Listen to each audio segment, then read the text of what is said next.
صلی علی نبینا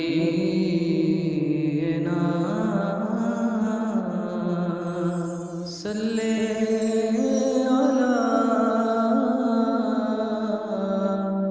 محمد۔ اعوذ باللہ من الشیطان الرجیم، بسم اللہ الرحمن الرحیم۔ سامعین کرام، اکثر وہ دوست احباب جو کسی ادارے میں کام کرتے ہیں، چاہے وہ فیکٹریز ہوں، کارخانے یا پھر گورنمنٹ کے ادارے ہوتے ہیں، تو وہاں پر یہ پوچھتے ہیں وہاں پہ اندر جمعہ پڑھتے ہیں تو آیا ہمارا جمعہ ادا ہوگا نہیں ہوگا؟ اس لیے جمعے کی شرائط ہے، اس شرائط میں ایک شرط یہ ہے کہ اذن عام ہونا۔ اس کی تحقیق یہ ہے کہ جو مسجد جامعہ مسجد اس کا دروازہ کھول دیا جائے، کسی کے لیے روک ٹوک نہ ہو۔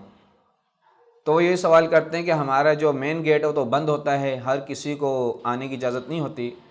تو اس حوالے سے علماء کرام نے لکھا ہے، علامہ ابن عابدین نے بھی لکھا ہے فتاوی شامی میں، کہ قلعے کے اندر، شہر کے اندر جو ہے دشمن کے آنے کا خوف ہو تو وہ جو شہر جو قلعہ ہوتا ہے اس کے گرد جو دیوار بنا دی جاتی ہے اور وہ گیٹ لگا ہوتا ہے، اور دشمن کے خوف کی وجہ سے وہ گیٹ بند کر دیا جائے، اور اب اس آبادی کے اندر جو لوگ رہتے ہیں ان کو اجازت ہو، جو بھی جمعہ پڑھنا چاہے آ سکتے، کسی کی روک ٹوک نہ ہو، تو ان کا جمعہ جائز ہے۔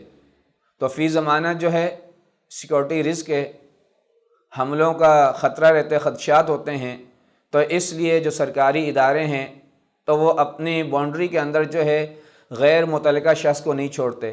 یہی حالت جو ہے ہماری کارخانے فیکٹریز کی ہے کہ غیر متعلقہ افراد کا داخلہ اندر منع ہوتا ہے، تو اس لیے وہ جمعے کے لیے نہیں جا سکتے۔ تو اس میں یہی ہے کہ جو اندر افراد موجود ہوتے ہیں اگر ان کے لیے اجازت عام ہے بالکل، تو وہاں پر وہ جمعہ پڑھیں گے تو ان کا جمعہ ادا ہو جائے گا۔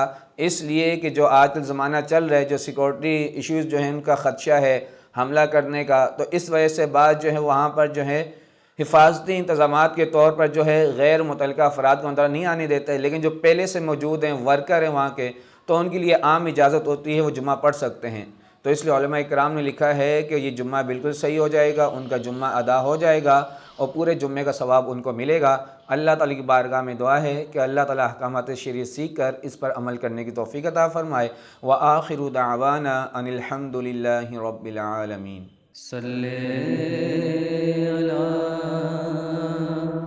نبی